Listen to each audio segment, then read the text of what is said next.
vocês, por favor. Regina. Regina Muniz Ribeiro. Melhor apresentação é ela mesma. Obrigada. Bom dia a todos. É um prazer estar aqui com vocês. Antero já fez uma introdução, né, sobre essa parceria entre o IBAP, do qual a instituição eu sou filiada há muitos anos. Eu acho que de uma leva bem antiga, né, Antero? A nossa parte ainda é desde a época que o IBAP ainda era o Instituto de Engenharia Legal. Com a ABE, que o IBAP tem 72 anos. Né? E nós, com a ABE, que também tem um bocado de anos, né, que a ABE foi fundada, na verdade, em 1937. Né? Isso já tem tempo. E aí já são 78 anos. E que sempre é o caso da ABE, na qual eu tive a grata satisfação, né, de ter sido a primeira engenheira eletricista que foi presidente da ABE quando foi fundada a filial do Rio de Janeiro. Né?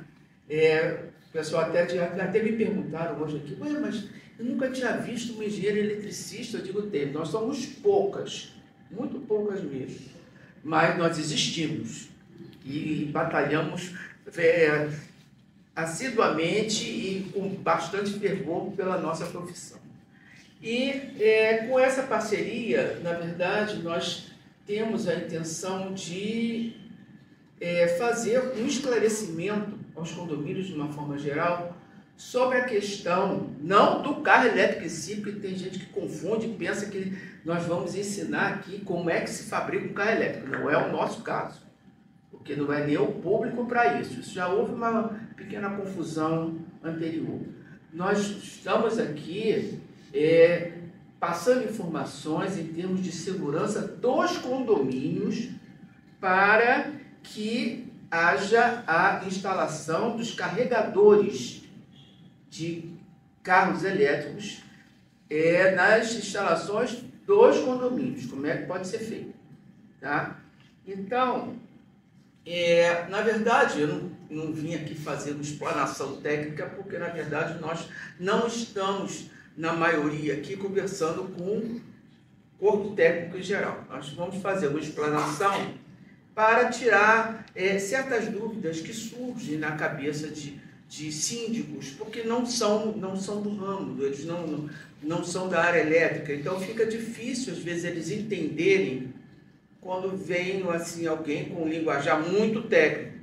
Então, nós vamos fazer uma explanação de certos detalhes que o síndico, como foi dito pelo Antero, né? Onde o síndico é o responsável pelo condomínio, responsável na parte jurídica, caso aconteça alguma coisa, na parte financeira. Então, e ele que, na verdade, junto com o conselho, vai conduzir a contratação de uma empresa instaladora. Né? Então, são essas informações que eu considero para técnicos pouca, mas para vocês eu acho que são necessárias para como é que vocês podem fazer essa seleção, ver junto com os advogados os critérios que estão colocados até nos termos do contrato, para ver como proceder caso haja algum problema.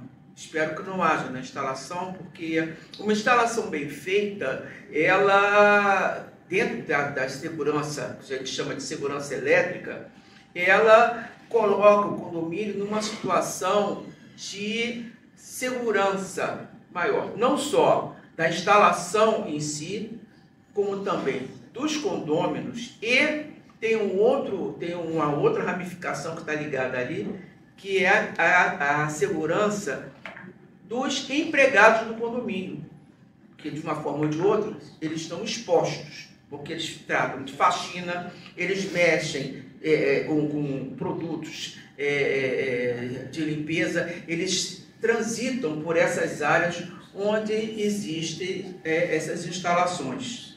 né? E isso aí, se um funcionário de condomínio sofreu um acidente por conta disso, isso dá um processo trabalhista terrível. Então, vamos começar? Vamos começar aqui com... Senhor Vox, Sim, isso aí é interessante. Isso é interessante. aterramento perfeito, Ótimo. fundação perfeita. Protegidos. Opa! Aí tem uma coisinha que esse monte de emenda. Vamos estar carregando no chão.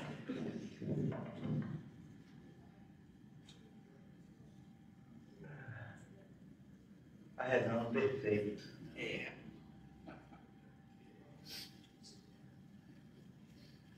Está lá, só está lá. Aí está.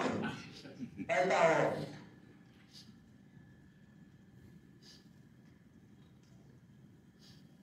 Instalação perfeita, né?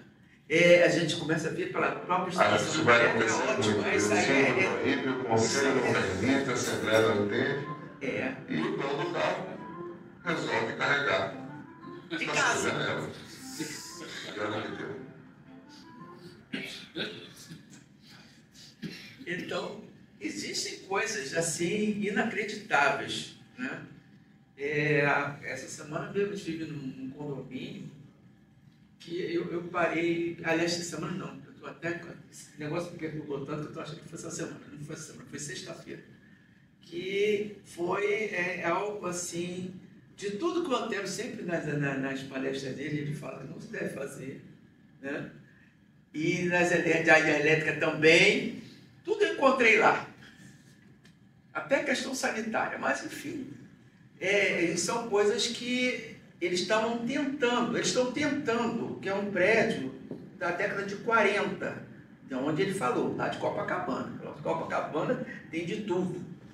Aí eu encontrei coisas que eles estão tentando fazer uma manutenção, entre aspas, preventiva, né? Condomínio, só que a manutenção está atrasada, porque eu encontrei fiação lá da década de 40, aquela que era enrolada em pano ainda, tinha um monte, e ainda com emendas, né? Aí pega uma emenda, e quando essas mais novas, que fizeram mais adaptações, estão cheias de emendas, então, a norma diz que não é para fazer, e tinha lá, era um monte de fio, um emendado no outro, cada um de uma cor.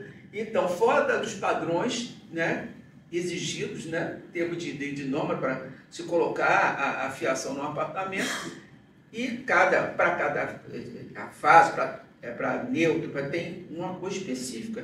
E aí, com um monte de coisinhas emendadas, uma de cada cor, fica um absurdo na hora de uma emergência, porque a gente não sabe o que é aquilo ali, né? E eles queriam fazer também, estão prevendo fazer uma instalação para colocar pontos de recarga lá, porque já tem 2 carros elétricos estacionados lá, e os carros não conseguem fazer a instalação por aí, tem que ir lá na concessionária, e é uma confusão danada. E isso, aí eu já comecei a olhar por esse ângulo. Aí depois me veio a história das bicicletas. Eu nem comentei com você. Comentei com o Adriano. O próprio síndio, ele tinha uma bicicleta, aí ele falou, porque não tem ponto aqui, como é que eu estou fazendo a recarga dentro da minha casa? Aí tem gente que estava fazendo dentro do quarto, como ele falou ali, né, que o quarto às vezes cheio de coisa. O pessoal vai ficando muitos anos, começa a virar acumulador. Aí então cheio de coisas inclusive inflamáveis.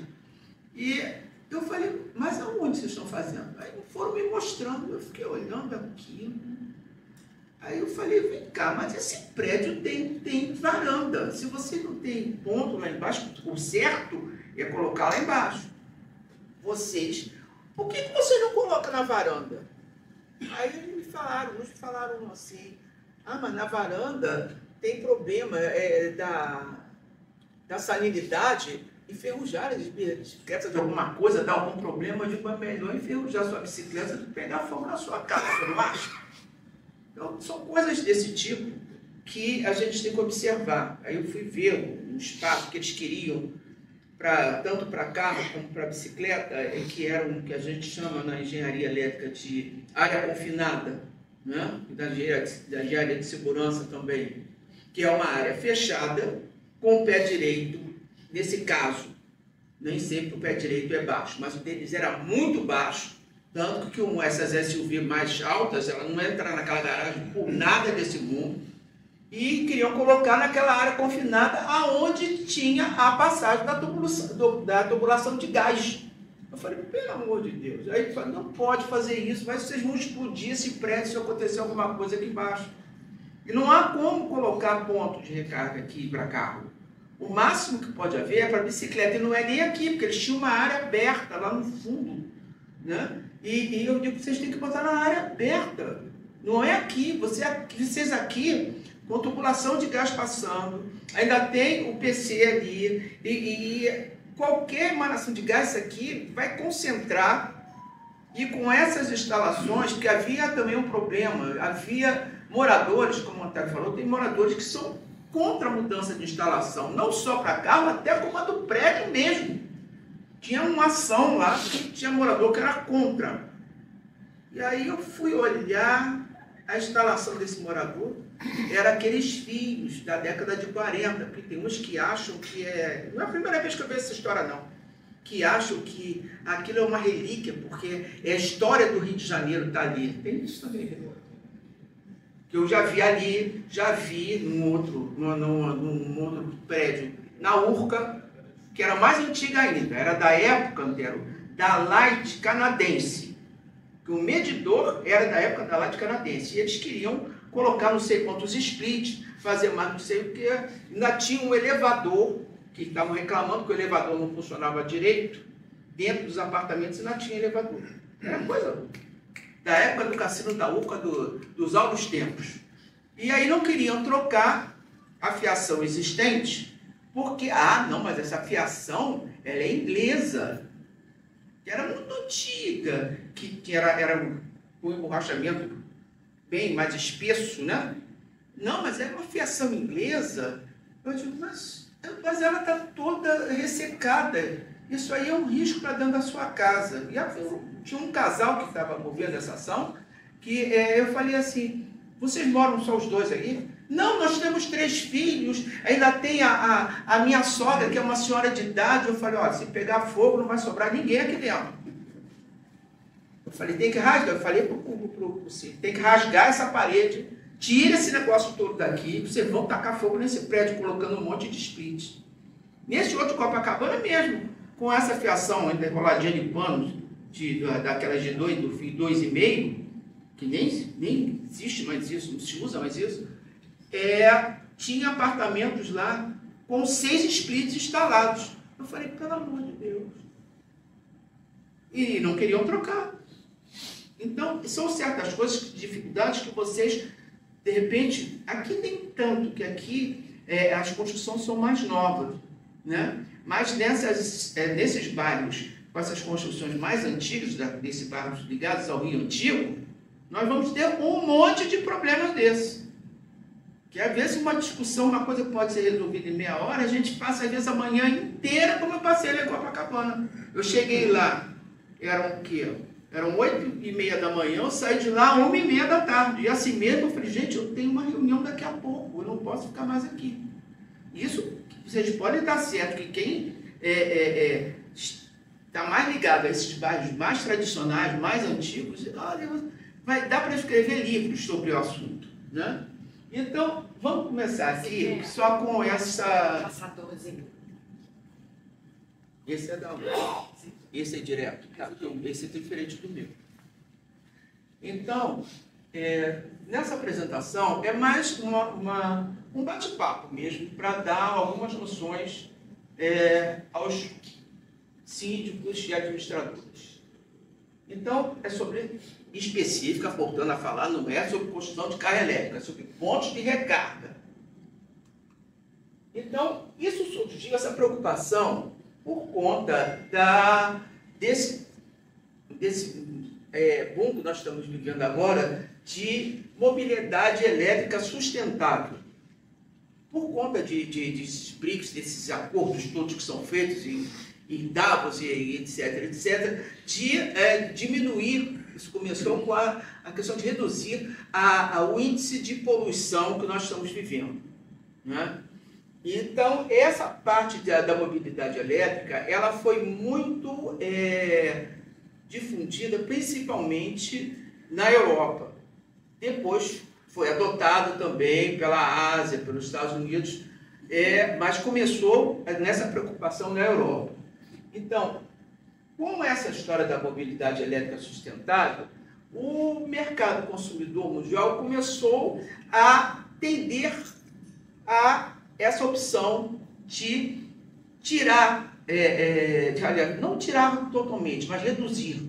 Porque hoje em dia na Europa existe já uma série de restrições de governo em termos de carros movidos, né, a combustíveis fósseis, a idade dos carros, a quantidade de poluentes que eles jogam no ar, e estão até para licenciamento desses carros hoje em dia, né, o PVA deles lá, é complicado hoje em dia porque tem uma série de restrições. Então, por conta disso, esse avanço custou um pouco, tá? Porque isso aí já existe há mais tempo na Europa, pelo menos na Europa, porque eu já morei lá e estou sempre lá, não para passeio, não, às vezes é por conta de... Opa! Não, voltou. Alô. Não é por conta só de passeio, às vezes por conta até de ligações minhas com a área acadêmica, que eu fui professor, agora me aposentei, mas fui professor há mais de 31 anos, quase 32. Então, eu sempre voltado a contatos com as universidades lá, eu estava sempre lá e acompanhei o desenvolvimento de parte, né, dessa questão da instalação de pontos de recarga e tipos que eram feitos como opções lá durante algum tempo. E aí, finalmente, chegou essa questão ao Brasil, né? Então, a partir daí, tem um cenário que foi apresentado, inclusive pela revista Exame, sobre esse crescimento de frotas de carros elétricos aqui. Aí vocês podem ver a diferença. Começou a ser analisado isso em 2012. Em 2012, nos carros elétricos leves, né, porque, por exemplo, na Europa e na Ásia já existe os carros elétricos pesados, caminhões, inclusive caminhões utilizando energia solar para a sua utilização, e aí são os carros pesados. Mas em termos de carros leves, ou seja, o carro nosso do dia a dia. Então, em 2012, foram encontrados, nessa análise da revista Exames, 177 unidades vendidas aqui no Brasil. Aí, em 2023, o número já cresceu bastante, já foi para 93.927 unidades. Em 2024, logo a seguir, o crescimento foi maior ainda, né? Foi para 177.328 unidades. E este ano, até o mês de junho, já havia sido computado 79.304 unidades vendidas, né?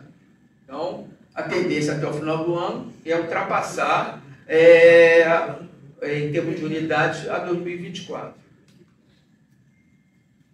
E com esse crescimento, nós estamos agora vivendo um problema que foi apresentado há anos atrás na Europa. O da Europa eu consegui acompanhar melhor até do que o da Ásia, que era a necessidade de pontos de recarga. Se a frota está aumentando, vai ter que ter pontos de recarga para responder à demanda dessa frota, né? Então, em termos de pontos de recarga, a Associação Brasileira de Veículo Elétrico, a ABVE, ela publicou que em fevereiro de 2025 o Brasil contava com 14.827 pontos de recarga, sendo públicos ou semipúblicos. E desses, esses 14.827, eles estavam distribuídos em 1.363 cidades. Isso equivale mais ou menos a 14 a 16 veículos por eletroposto, né? Isso em fevereiro de 2025. Agora, desses pontos, esse mesmo 14.827, 12.397 são de recarga lenta, porque existe uma diferença também, que há pessoas que não têm essa informação, pensam que a recarga é a história daquele apartamento que estava vindo o fio lá de cima, tá? Não é bem assim, porque dos 12.397 são de recarga lenta. Então, a recarga lenta ela é ideal para condomínios ou condomínios residenciais que os moradores deixam carregando à noite os carros, porque fica horas carregando, né? E existe também a questão da recarga rápida. Essa recarga lenta, eu até esqueci, ela também pode ser usada em condomínios corporativos em que os usuários deixam carregando durante o seu expediente. Condomínios corporativos e para outros locais, como pátios de indústria, que os carros ficam carregando durante o expediente. Tá? Isso aí eu já estou adiantando até uma outra coisa que eu ia falar mais na frente. E são 2.430 são de recarga rápida. Recarga rápida são esses postos que são colocados em estradas, em postos de gasolina que tem um posto de recarga lá, um eletroposto, como eles chamam, né? Que a pessoa não tem muito tempo para ficar lá esperando horas e horas. E aí, nesse caso, são pontos de recarga rápida. Também isso ocorre em shoppings, tá? E em supermercados, certas redes maiores de supermercado. Então, essa escolha, como é que é feita essa escolha em termos de pontos de recarga? Isso é interessante para os síndicos. Essa escolha é feita a partir de um levantamento, tá? Que normalmente a instaladora tem que fazer, o profissional responsável pela instaladora, que é um estudo de viabilidade. Então, nesse estudo de viabilidade, tem que ter fatores como a demanda, ou seja, qual é a quantidade de, por exemplo, se for no condomínio residencial, de condôminos que estão interessados em esse tipo de recarga dentro do prédio. Tá? Isso é uma demanda. E outros, ou então um pátio de indústria.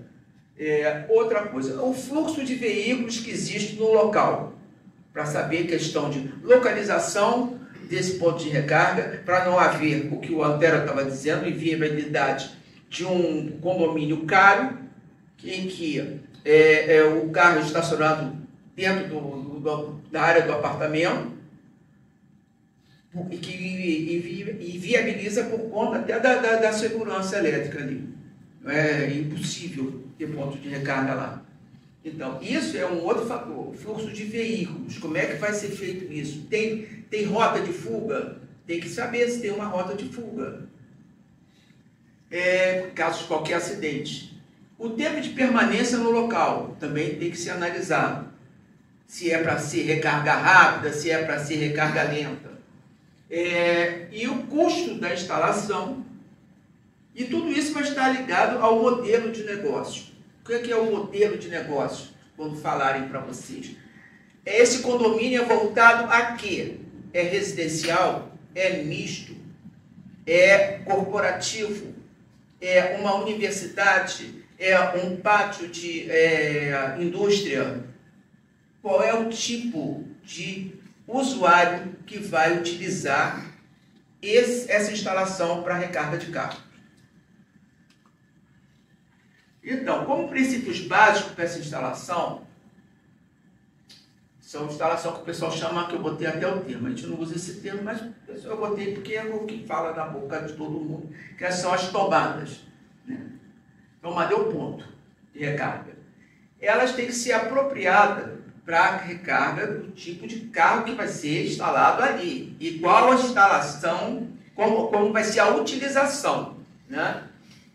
Então, a primeira coisa que tem que ser considerada por um instalador depois vocês vão saber por que eu estou falando tanto, que vocês precisam saber isso por conta do contrato. Mais à frente. Mas depois vai ter um outro especialista que está lá atrás, bem lá atrás no cantinho, né? Que ele vai falar mais ainda. Tem que se considerar a demanda de potência atual do veículo. O que o veículo precisa para a recarga da sua bateria? Que a parte da frente do veículo praticamente é a bateria do carro. Então, existem, para carros elétricos, em termos de bateria, carros que eles carregam, precisam ser carregados de 3,7 a 22 watts em corrente alternada, que é o de carga lenta. E tem outros até 350 watts, que é em corrente contínua, que é carga rápida.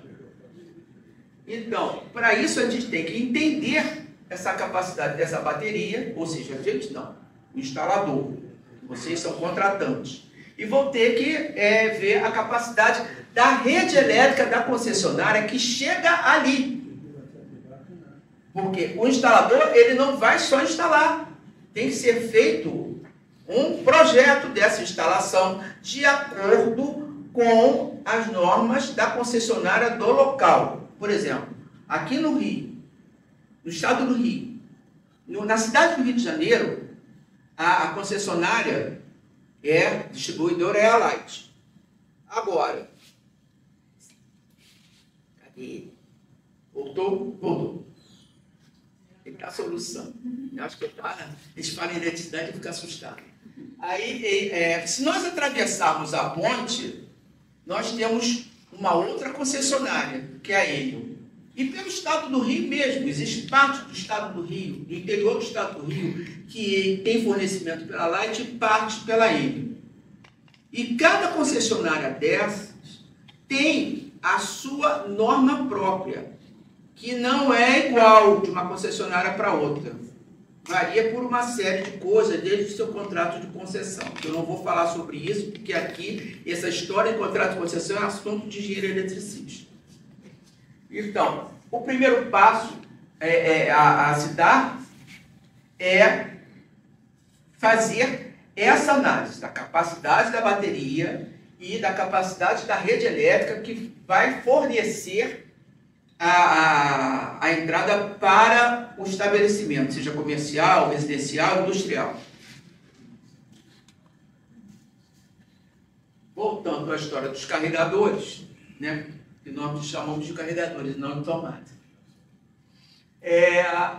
Então, com essa adesão de mobilidade, existe a necessidade, como eu falei anteriormente, de pontos de recarga hoje em dia, em condomínios residenciais, corporativos, em shopping centers, pequenos centros comerciais, que a gente chama de malls, né?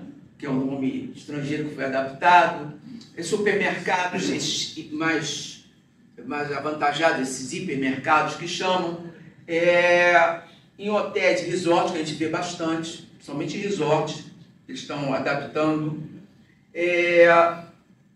Também algumas instituições de ensino que têm um campus muito grande, estádios esportivos também, alguns já estão adaptando, e, além disso, em centros de evento, que com essa infraestrutura de recarga, ela pode ser, na verdade, dividida em dois tipos, repetindo, então os carregadores lentos, com corrente alternada, e os carregadores rápidos, com corrente contínua, que no estudo de viabilidade foi dito, depende de como o usuário vai utilizar. Se é por muito tempo, se é rapidinho, aí isso aí tem que ser analisado lá na frente, né? Antes de se fazer o projeto, tá?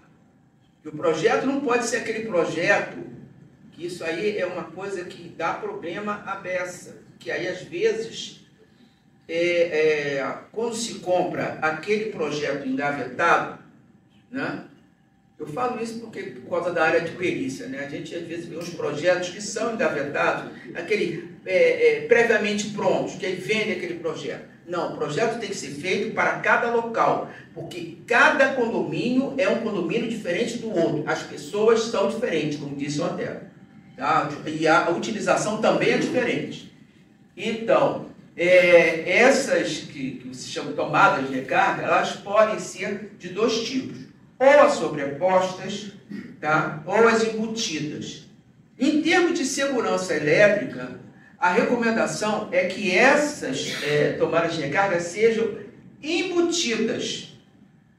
E elas podem ser de 2 pinos ou 3 pinos. Eu vou mostrar depois uma figura que dá a diferença para vocês verem como é. Então, esses 3 tipos de tomadas de recarga existentes são a tipo 1, que é a SAI. Essa normalmente a gente vê nos Estados Unidos, tá? E alguns países da Ásia, tá? Com exceção do Japão. No Japão não existe a SAI. É muito difícil se encontrar essa tomada lá, tá? É um outro tipo que eles usam.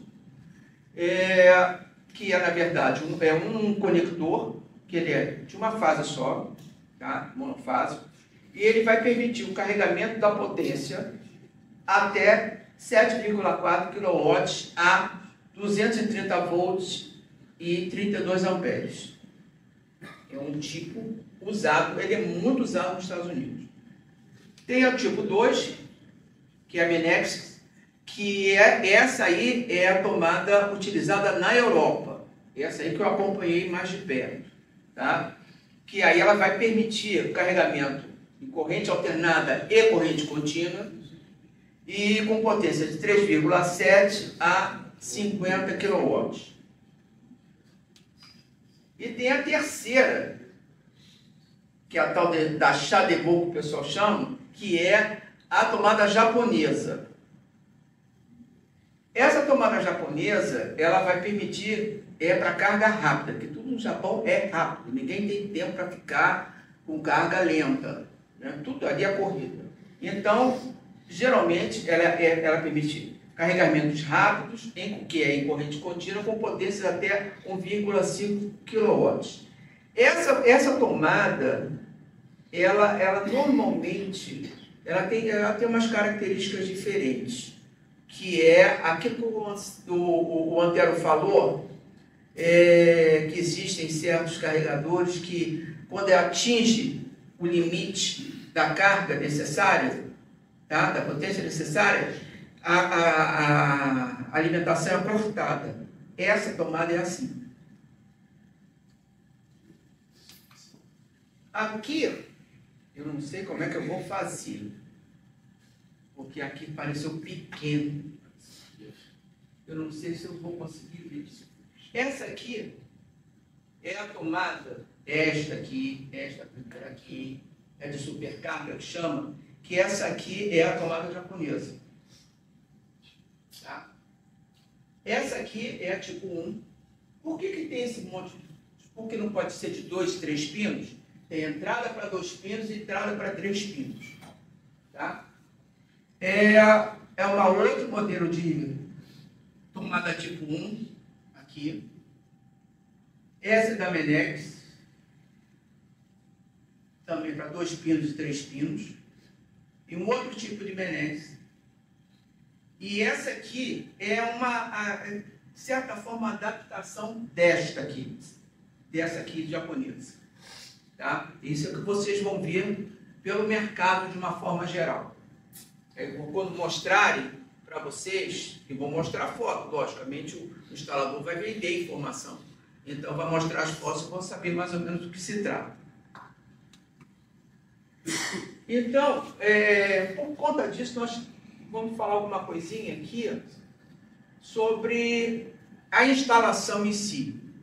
Tá? O instalador, ele vai falar, fazer aquele discurso todo, que a gente já sabe, para vender. Então, sobre componentes de segurança que vocês têm que exigir nessa instalação, tá? Que são os componentes fundamentais. Por quê? Porque para garantir a garantia dessa instalação de tomadas de forma segura, para que a instalação tenha proteção elétrica, em caso de sobrecorrente ou qualquer outra fuga de corrente, qualquer outro surto diferente que possa acontecer. Então, são dispositivos de proteção, os disjuntores, compatíveis com a instalação, tá? Porque senão vão querer inventar coisa, que a gente já vê por aí. São os dispositivos DR, que é o DR que fala é o diferencial residual, que é o chamado, também para conta dos surtos, e o quadro de proteção em si. Isso eles têm que saber e têm que contemplar nessa venda, inclusive no projeto, isso aí tem que estar, tá?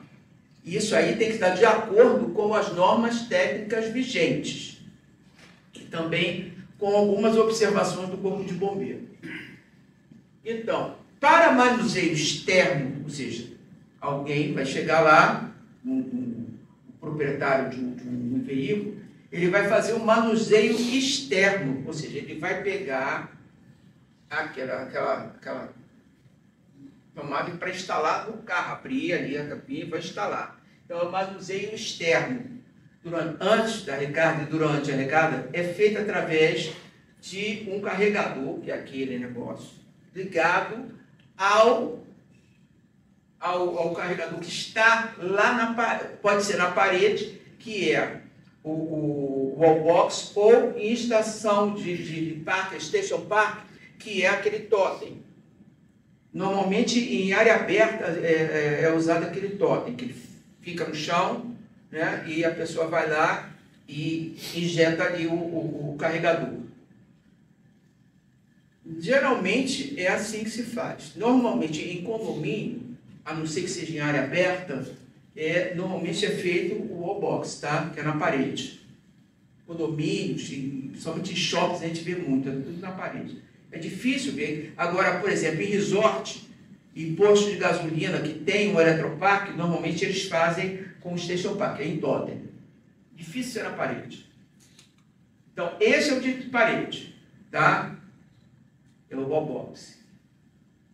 Ele é instalado e a partir dali sai o fio que vai levar o carregador até a entrada no carro. E esse aqui é o de totem. Esse aqui é dentro de um parque industrial, tá? Às vezes em resorts a gente vê 2 ou 3 só. E aí vem a história do aterramento, né? Aí está falando de aterramento, instalação de pontos de recarga, mas, na verdade, como eletricista, eu tenho que colocar para vocês que uma instalação segura, seja ela qual for, ela tem que ser aterrada, tá? Que é a segurança do prédio, a segurança do morador, a segurança dos funcionários.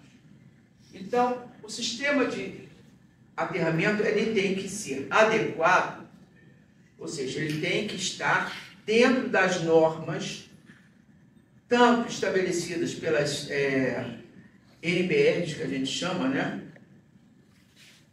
Que são das normas da ABNT, como também normas que vêm da ANEEL, né? Que é a agência reguladora das concessionárias, e como também normas que são deliberadas pelo Corpo de Bombeiros, tá? Então, dessas normas, tem um monte de normas da ABNT, que aí tanto o profissional do projeto como o instalador tem que cumprir. São várias. Né? Tem a lei dessa. Ainda esqueci, e tem a norma aqui, a NR10, que ela é determinada pelo Ministério do Trabalho, tá? Que é a norma de segurança. Então, aí está a segurança do condomínio, a segurança do usuário do serviço, a segurança do prédio de uma maneira geral e a segurança dos trabalhadores do prédio. É essa aqui. segurança em instalações e serviços de eletricidade. Isso aí tem que ser cumprido. Além disso, tem a resolução da Agência Nacional de Energia Elétrica, que ela é a reguladora de todas as concessionárias de energia, e ela tem essa última resolução dela, que revogou várias outras. Se eles fizerem, um detalhe, se apresentarem para vocês, não, nós estamos de acordo com a resolução 414, apresentar isso aqui, 414, a 470, a 901, todas essas normas foram revogadas. A norma que tem que ser seguida, tanto para projeto como para instalação, tem que obedecer à resolução ANEEL 1000. Todas as outras, essa ANEEL 1000, ela derrubou todas as outras. Tá? É essa que está vigente. E tem as normas da concessionária, dependendo de onde esteja localizada a cidade. Nesse caso aqui, projeto, principalmente do projeto, e a instalação também, a norma light do RECOM de baixa tensão. RECOM BT é a recomendação em baixa tensão da light, que é para o fornecimento de energia elétrica a consumidores de baixa tensão, que é o nosso caso. E, além disso, uma coisa que tem que ser vista, né? E isso aí também vocês podem contar com uma assessoria jurídica, que vai ser falada mais à frente, que é do Código de Defesa do Consumidor. Isso aí, em relação ao contrato do condomínio, vai fazer com o instalador para que essa instalação seja feita no prédio. Né?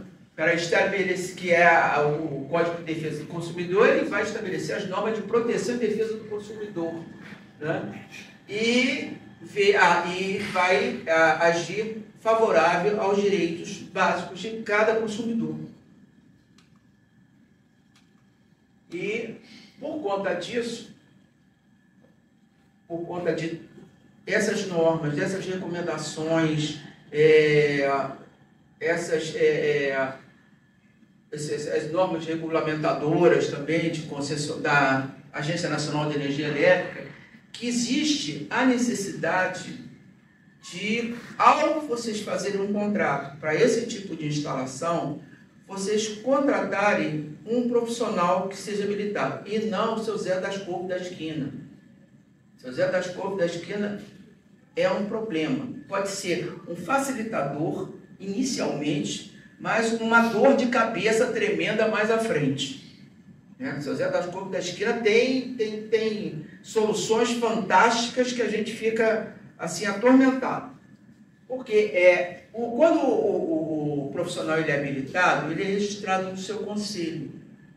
Então, ele sabe das suas responsabilidades perante o trabalho, tanto de obras como serviços que são feitos. E caso haja algum problema, que espero que não haja com vocês, né, eles podem responder por isso. Não só na justiça comum, mas dentro do próprio conselho. Ele passa por um código de ética e ele vai ter que se explicar por que ocorreu aquele problema. Então, a necessidade principal da contratação do profissional é por conta disto, é a garantia que vocês têm. Tá? E outra coisa também, existem, não é? Por enquanto aqui não tem isso não, mas em alguns estados já existe uma tendência de facilitação, tá? Através de incentivos governamentais do Estado para a instalação de carregadores. Então, esse profissional, ele deve ter essa ciência, tá? Para que até oriente ao contratante e à assessoria jurídica do contratante dessas possibilidades, né, de incentivos governamentais. E isso é importante, porque esses incentivos, às vezes, o custo, de uma forma geral, cai muito. Tá? Então, por conta de fazer um trabalho tecnicamente correto e socialmente correto, é que existe essa indicação. Porque dessa forma é que um condomínio pode ter instalado dentro dele uma instalação que nós chamamos de instalação eletricamente segura. Tá? O que é uma instalação eletricamente segura? É que não aconteça isso aqui, ó. Estão vendo? Eu não gosto de botar muito isso não, porque eu não sou muito chegado em incêndio, não. Eu tenho certos traumas de perícia de incêndio. Mas é necessário mostrar. O que acontece? Quando esse carro aqui, já ficou meio esquisito, porque a alimentação veio de cima, veio do teto. Né? Aí veio, entrou pelo teto, e a instalação foi mal feita. O que aconteceu? O carro, ele pegou, ele explodiu. Isso aí já tinha sido tido resfriamento, ele pegou fogo e explodiu. Tá? Esse aí é outro. Que normalmente não é o problema que está vindo errado por propagandas que estão sendo feitas. O problema não é a instalação do carro em si. Esses problemas de fogo, de explosão, normalmente está vindo da instalação do carregador, que não está compatível ou com a entrada da distribuidora ou com o dimensionamento, de uma forma geral. Tá?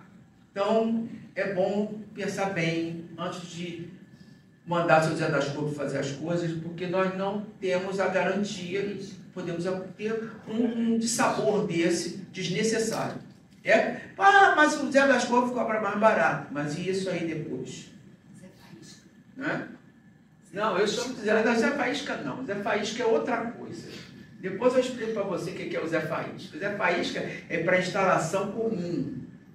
A gente chama Zé das Couves porque esse aí faz qualquer negócio. Ele faz isso, ele diz que conhece a instalação do carro dentro, ele conhece um monte de coisas. Tem um que roda, nem aqui não, é lá no Nordeste, em Recife. É um tal, eu tinha até a foto, mas eu acabei perdendo essa foto. Que ele bota no carro dele, a propaganda, e ele se autodenomina o chuta-pedra. O chuta-pedra faz qualquer negócio. Imagina um carro com um valor considerável, botar para o chuta-pedra consertar a parte da elétrica do carro. Gente, é melhor nem ter carro. Então, eu queria agradecer a vocês a paciência, né? Espero que as informações que eu estou passando sejam úteis, né? Na hora da discussão, que vai ter discussão acalorada, com certeza, nas reuniões de condomínio a esse respeito, né? Que fica, só não pode ter briga feia, porque aí é chato. Mas vão ter discussões acaloradas para que vocês já tenham uma ideia, né, do que poderia ser feito, como é que pode ser contratado esse profissional, da escolha desse profissional. Não é por preço, pelo amor de Deus, tem que ser por preço e por qualidade.